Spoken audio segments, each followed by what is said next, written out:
मेरे प्रिय छात्रों, आपका स्वागत है study with Vijay YouTube channel में। तो आइए, आज आपके लिए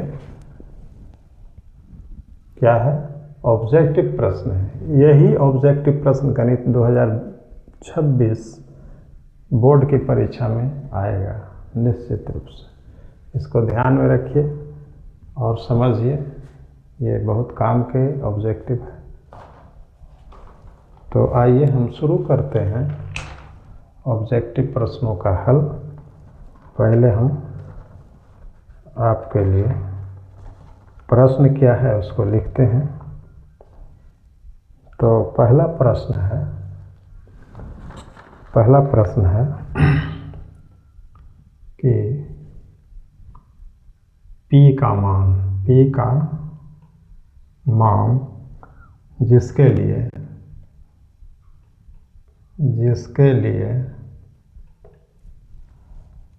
बहुपद x cube plus 4x square minus px plus 8 पूर्णतया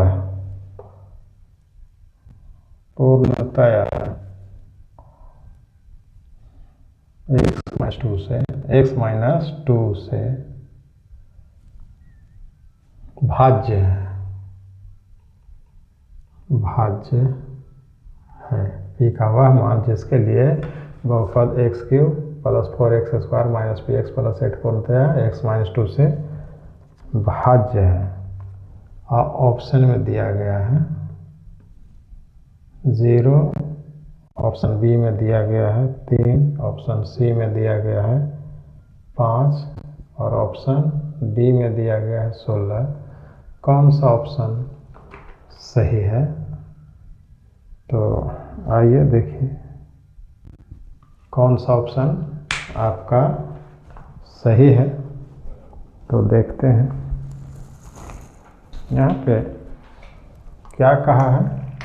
P का मान जिसके लिए बहुपद इतना का, ये इससे यानी x माइनस 2 से ये बहुपद पूर्णतया भाज्य है, यानी x माइनस 2 से इस बहुपद में पूरा भाग लग जाता है।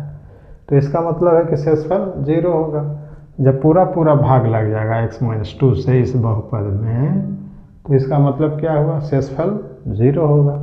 और हम शेषफल प्रमेय में पढ़े हैं कि जब कोई ये जो है विभाजित हो जाता है पूरा किसी गुणनखंड से इससे, तो x का मान इस x माइनस 2 से विभाजित है, तो x बराबर 2 रखने से इसका शेषफल क्या हो जाएगा, x बराबर माइनस 2 है तो प्लस 2, इसका मान x के जगह पर रख देंगे तो इसका मान 0 हो जाएगा, 0 के बराबर।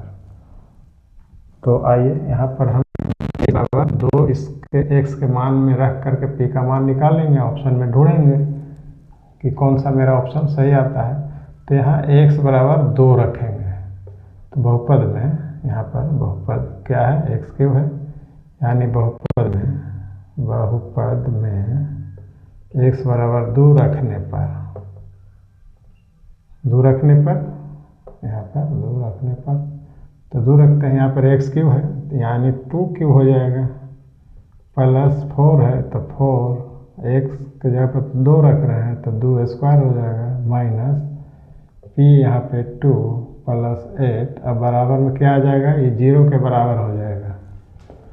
तो यहाँ पर देखिए, यहाँ पर क्या 2 के पावर 3 के मतलब 2 दूनी 4 दूनी 8, यहाँ पर 8 आ जाएगा, प्लस ये 2 दूनी 4 चौके 16, माइनस में ये 2p हो जाएगा, अब प्लस में ये 8 हो जाएगा, बराबर में 0 हो जाएगा। अब हम सभी को जोड़ेंगे, यहाँ पर 8 16 24 और 8 32 माइनस 2p बराबर 0, इसको इधर ले जाएंगे तो प्लस में 2p हो जाएगा, यानी 32 बराबर 2p हो जाएगा। हमको p निकालना है तो 2 से काट देंगे 16, p का मान कितना आया, 16 आया, 16 ऑप्शन डी में है। तो आपका आंसर डी 16 हो जाएगा। देख लिए। अब आइए अगला प्रश्न हम देखते हैं क्या कहता है। चलिए इसको मिटाते हैं, अगला प्रश्न नोट करते हैं।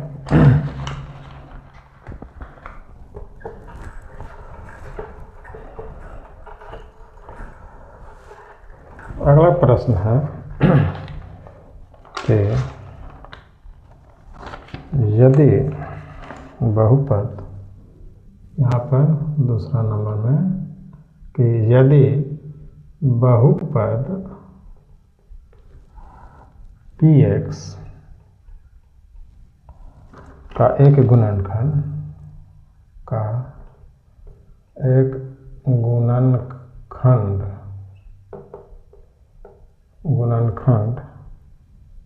x+1 हो तो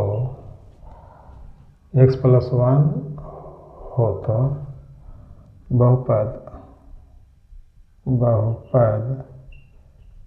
px का एक शून्यक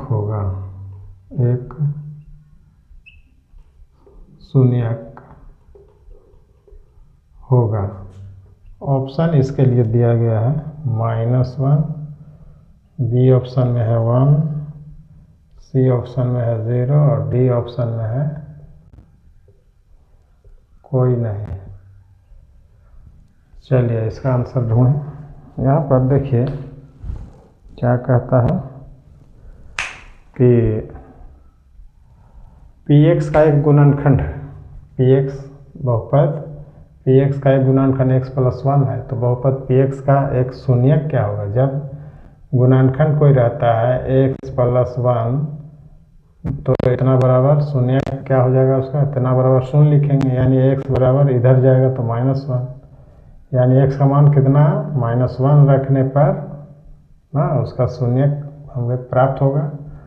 तो यहाँ पर x बराबर कितना है? -1, तो हमारा ऑप्शन -1 होगा, ये शून्यक हो जाएगा। जब px का एक गुणनखंड x+1 होगा तो px का एक शून्यक क्या होगा? यहाँ प्लस तो उसका शून्यक माइनस में आएगा, यहाँ अगर माइनस होता तो इसका शून्यक प्लस में आता, वही संख्या। तो इस प्रकार से हम शून्यक ज्ञात करते हैं। आइए अब अगला ऑब्जेक्टिव क्या कहता है, तीसरे नंबर में है कि यदि बहुपद px, यहाँ पर है कि यदि बहुपद px का एक शून्यक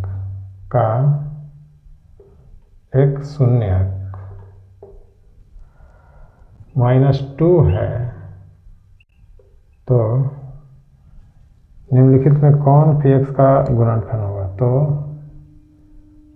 निम्नलिखित में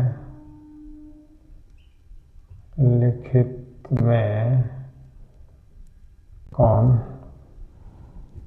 px का एक गुणनखंड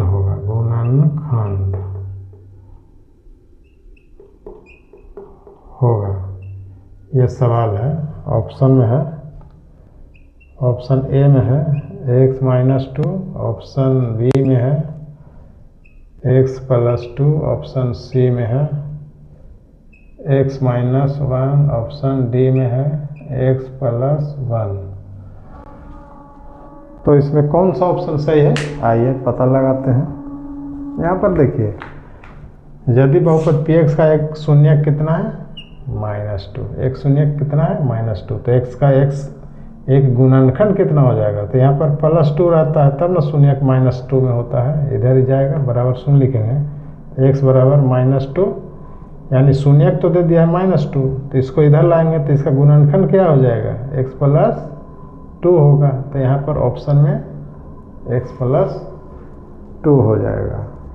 ये आपका आंसर हुआ ऑब्जेक्टिव का। आइए अब अगला क्वेश्चन ऑब्जेक्टिव का देखें।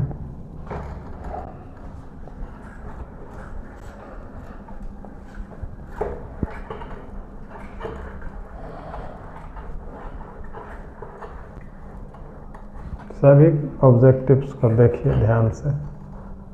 ये आपके लिए अत्यंत महत्वपूर्ण क्वेश्चन है, इसको नज़रअंदाज नहीं करें।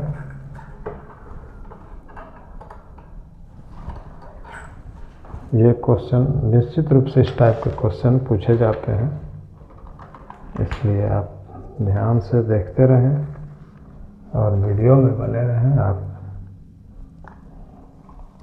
यहाँ पर देखिए, अगला क्वेश्चन है कि सरल रेखाएं, यहाँ पर चौथे नंबर का प्रश्न है। सरल रेखाएं x बराबर -2 तथा y बराबर 3 का कटान बिंदु है, और ऑप्शन दिया है। ऑप्शन में दे दिया है -2 3, बी ऑप्शन में दिया है 2 -3, और सी ऑप्शन में दिया है 3 -2, और डी ऑप्शन में दिया है -3 2। बताइए कटान बिंदु कौन होगा? कटान बिंदु मतलब नियामक, तो इसका नियामक क्या होगा? नियामक, बिंदु के मतलब नियामक, कटान बिंदु के मतलब उसका नियामक क्या होगा? तो यहाँ पर x बराबर है -2 और y बराबर है 3, तो x का मान पहले रहता है, भुज और कोटि जिसको कहते हैं, तो पहला भुज और दूसरा का कोटि, यानी -2 पहले और उसके बाद y का मान दूसरी तरफ दाएं तरफ रहता है, तो 3 है। तो -2 3 तो पहले ऑप्शन में है, काहे कि x का मान इधर रहता है और y का मान दाहिने तरफ रहता है, तो x का मान तो यहाँ पर 2 दिया है, लेकिन है क्या? -2, तो -2 तो इसी ऑप्शन में मिल रहा है और तो कहीं है नहीं, इसलिए हमारा ए ऑप्शन सही हो जाएगा। आइए अगला प्रश्न क्या कहता है। अगला प्रश्न है कि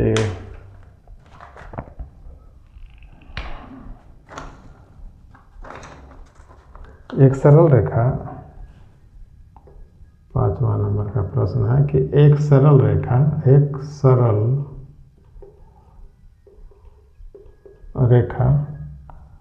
जो x बराबर -1 तथा y बराबर +4 से निरूपित की जाती है,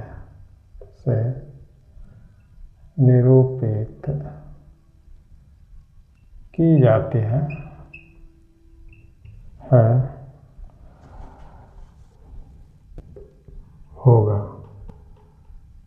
क्या होगा? ऑप्शन है एक दूसरे के लंबवत,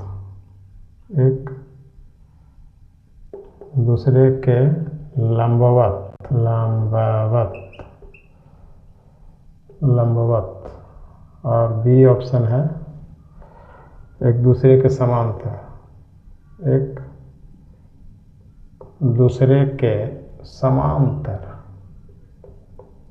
और तीसरा ऑप्शन सी है न समांतर न लंबवत,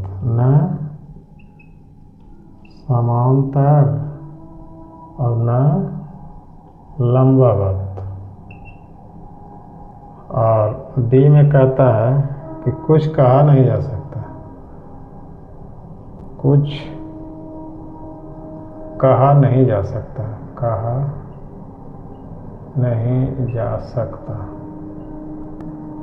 तो आपका ऑप्शन कौन सा होगा? यहाँ पर कहता है, देखिए कि x का मान कितना है? -1 है, x बराबर -1 दिया है, y बराबर +4 दिया है, तो x बराबर -1 का आलेख क्या होगा? x बराबर -1 का आलेख y के समांतर होता है, तो इस तरह से होगा, y के समांतर ऐसे होगा, और y बराबर +4 का आलेख कैसे होगा, तो x अक्ष के समांतर होता है, तो x अक्ष कैसे होता है, क्षैतिज ऐसे होता है। तो ये रेखा देखिए क्या कह रहा है, क्या प्रदर्शित करता है, क्या दिखाता है, ये रेखा एक दूसरे पर लंब है कि नहीं है, तो लंबवत कहा जाएगा। तो एक दूसरे के लंबवत, और तो किसी ऑप्शन में यह लंबवत का है नहीं, इसमें कहता है एक दूसरे के समांतर, ना समांतर ना लंबवत, कुछ कहा नहीं जा सकता है। लेकिन यहाँ क्या हो रहा है, यहाँ एक दूसरे के लंबवत हो रहा है, इसलिए ए ऑप्शन आपका सही उत्तर है। ठीक है, अब आइए अगला प्रश्न क्या कहता है। अगले प्रश्न में हम देखें, चलिए इसको हम मिटाते हैं।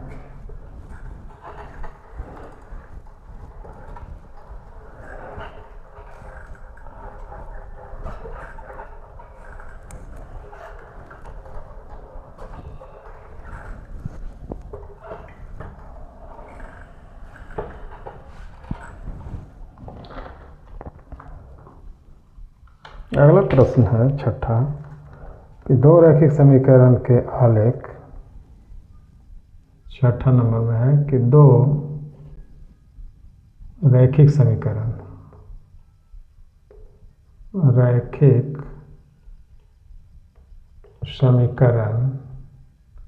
के आलेख प्रतिच्छेदी रेखाएं हैं, प्रतिच्छेदी रेखाएं हैं, तब रैखिक समीकरण का हल होगा। तब रैखिक समीकरण का हल होगा, क्या होगा, ऑप्शन 1 में है, ए ऑप्शन में है कोई हल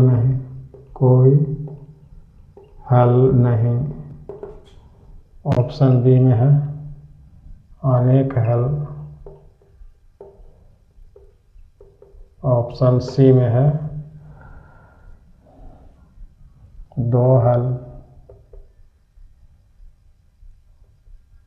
और ऑप्शन सी में है 1 हल। बताइए कौन सा हल होगा। यहाँ पर हम जानते हैं, पढ़ चुके हैं कि दो रैखिक समीकरण का आलेख प्रतिच्छेदी रेखा है। जब आलेख प्रतिच्छेदी रेखा होता है तब उसका हल कितना होता है, केवल 1 हल होता है। और जब आलेख समांतर रेखाएं होते हैं तब इसका हल कोई हल नहीं होता है।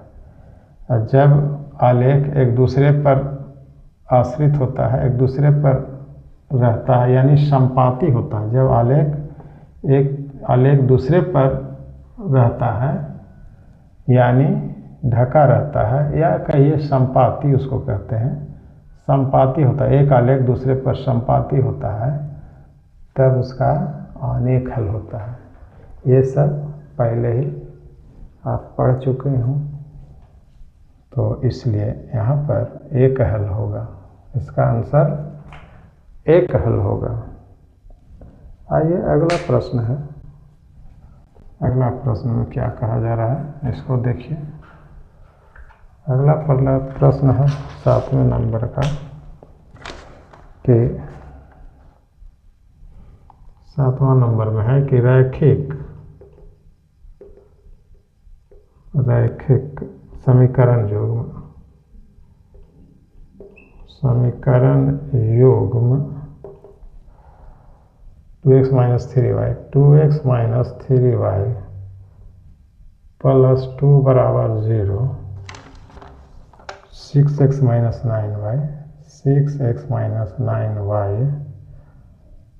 + 5 = 0 के कितने हल होंगे, कितने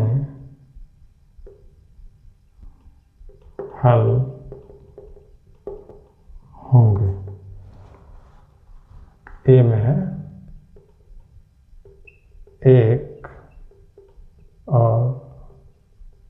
केवल एक, और बी में क्या है, कोई हल नहीं, कोई हल नहीं, और सी में है अनगिनत हल, अनगिनत हल, और डी में है इनमें कोई नहीं, इनमें कोई नहीं। बताइए कौन सा ऑप्शन सही है, आप बताइए। कैसे बता सकते हैं, देखिए रैखिक समीकरण युग्म है, ये युग्म है। यहाँ पर A1 है, ये है A2, ये है B1 और ये है B2, ये है C1 और ये है C2। अब हम दोनों में तुलना करके A1 और A2, B1 B2 C1 C2 को तुलना करके देखते हैं क्या स्थिति बनता है। आप सूत्र इसके बारे में पहले पढ़े होंगे। तो यहाँ पर देखिए, यहाँ पर A1 हम जानते हैं इस प्रकार से A1 बटा A2 बराबर B1 बटा B2 बराबर C1 बटा C2, इस तरह का फॉर्मूला का इस्तेमाल करते हैं।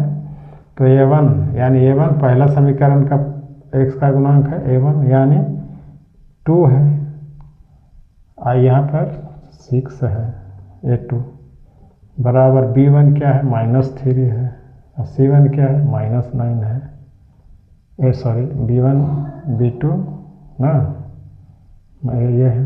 अब बराबर C1 क्या है, इधर जाएगा तो -2 हो जाएगा, इधर आया है तो प्लस में, इसलिए प्लस में 2, यहाँ पे प्लस में है 5। अब यहाँ पर क्या देखते हैं, 2 से कट जाएगा तिया, ये माइनस से -3 इकाई, 3 तिया, ये तो कटेगा नहीं।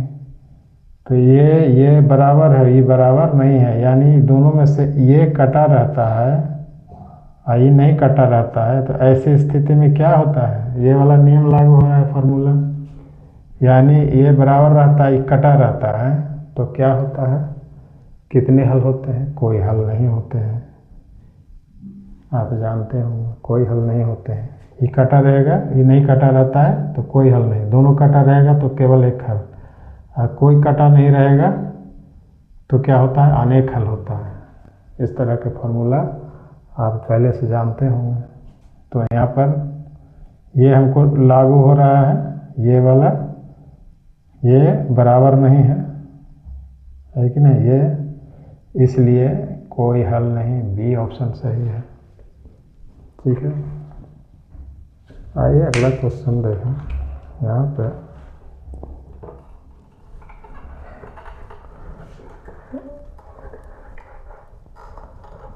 अगला क्वेश्चन में क्या कहता है, देखते हैं।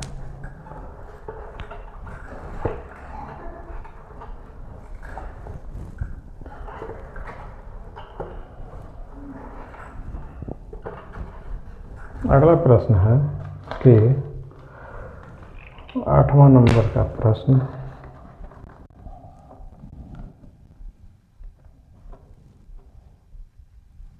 कि y बराबर, यहाँ पे 8वां नंबर में y -4 बराबर 0 के आलेख कैसी सरल रेखा होगी। के आलेख कैसी सरल रेखा होगी, कैसी सरल रेखा होगी, ये सवाल है। और इसका ऑप्शन में दिया है, ऑब्जेक्टिव क्वेश्चन है, इसलिए एक्स, यहाँ पर पहला में एक्स अक्ष के समांतर, बी में है वाई अक्ष के समांतर, और सी में है मूल बिंदु से जाती हुई, मूल बिंदु से जाती हुई। ऑप्शन डी में है इनमें कोई नहीं, इनमें कोई नहीं, ऐसा सवाल है। यहाँ पर बिल्कुल बात स्पष्ट है। यहाँ पर क्या कहता है कि y-4 बराबर 0 के आलेख, y-4 बराबर 0 के आलेख क्या है, कैसी सरल रेखा होगी। तो यानी y है, y-4 बराबर 0, तो y बराबर 4 है, यानी y बराबर कुछ भी रहता है तो x का निर्देशांक 0 हो जाता है। x 0 y कुछ है तो x अक्ष के समांतर होता है। y बराबर कोई भी आ जाए मान तो उसका x अक्ष के समांतर होता है। तो x अक्ष के समांतर ए ऑप्शन है 8वां नंबर का प्रश्न में। इसलिए अब आइए 9वां क्वेश्चन है। y बराबर 4 के आलेख निम्नलिखित में से किस बिंदु से गुजरेगी। यहाँ पर 9वां नंबर का प्रश्न है कि y रेखा, यहाँ पर है रेखा y बराबर 4 का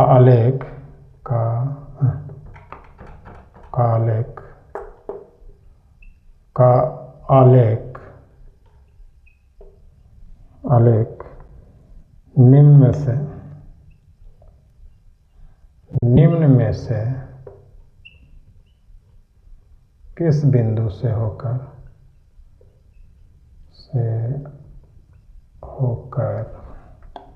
गुजरेगी। ऑप्शन है 4 2, बी ऑप्शन है 2 4 और सी ऑप्शन है 4 0 और डी ऑप्शन में दिया है इनमें कोई नहीं। चलिए, यहाँ पर y का मान क्या है, 4 है, और x का मान क्या होता है, x का मान कुछ भी हो सकता है, लेकिन y का मान तो 4 निश्चित है। y का मान यहाँ पे निश्चित है, यानी y निर्देशांक 4 है। तो y निर्देशांक 4 कहाँ है, y निर्देशांक 4 इसमें है और किसी में नहीं है y निर्देशांक 4। y का मान 4 का मतलब y निर्देशांक 4 वाला ही बिंदु पर होगा, तो यही हो जाएगा 2 4, इसमें से सही उत्तर हो जाएगा।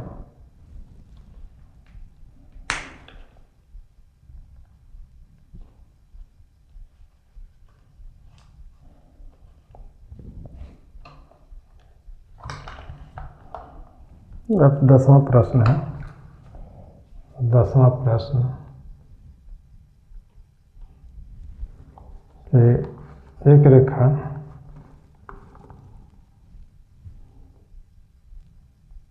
सरल रेखा, यहाँ पर है प्रश्न है सरल रेखा y बराबर 2x - 3 का आलेख निम्न में से किन बिंदुओं से होकर गुजरेगा। निम्न में से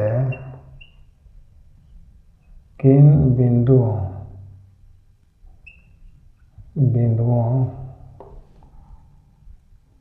से होकर गुजरेगा। ऑप्शन ए में है 2 2, ऑप्शन बी में है 4 1, ऑप्शन सी में है 3 4, ऑप्शन डी में है 5 7, डी में है 5 7। यहाँ पर देखा जाए ये सरल रेखा y बराबर इतना, मैंने सरल रेखा का समीकरण दिया गया है, ये है सरल रेखा का समीकरण दिया गया है। तो इसमें से किन बिंदुओं से होकर गुजरेगा। हम x का मान और y का मान, एक्स का मान कुछ रखेंगे, वाई का मान उसके मुताबिक निकलेगा, संतुष्ट कर देगा इस समीकरण को। जो नियामक संतुष्ट करेगा इसको, वही बिंदु से होकर के रेखा ये गुजरेगा। तो यहाँ पर हम उठा करके एक्स का मान 2 रखते हैं, तो 2 दूनी 4, 4 में से 3 गया 1, तो वाई का मान 1 तो है नहीं। यहाँ से कोई भी मान एक्स का मान हम यहाँ रखेंगे उठा करके, यहाँ 2 का मान यहाँ पर रखते हैं, तो 2 दूनी 4, 4 में से 3 घटेगा तो 1 बचेगा, तो y का मान 1 आना चाहिए, 1 है नहीं, इसलिए ये संतुष्ट नहीं कर रहा है। अब हम यहाँ पर देखते हैं बी ऑप्शन में 4 रखेंगे x का मान, तो 4 दूनी 8 में से 3 गया 5, यानी y का मान 5, तो y का मान 5 तो है नहीं, इसमें 1 आ रहा है, इसलिए यह भी ऑप्शन सही नहीं है। अब यहाँ पर देखिए x का मान 3 रखेंगे तो क्या हो जाएगा, x का मान 3 यहाँ रखेंगे तो 3 दूनी 6 हो जाएगा, 6 में से 3 गया 3, तो y का मान 3 है नहीं, इसलिए यह भी ऑप्शन गलत है। अब यहाँ पर देखिए x का मान 5 रखेंगे, तो x का मान 5 रखेंगे तो 5 दूनी 10, 10 में से 3 गया 7, तो y का मान 7, तो 5 रखने पर y का मान 7 आ रहा है, तो यही ऑप्शन सही है। तो इस प्रकार से आज का ऑब्जेक्टिव का जो क्लास था यहीं पर समाप्त करते हैं। अब मिलेंगे अगले वीडियो में, ठीक है।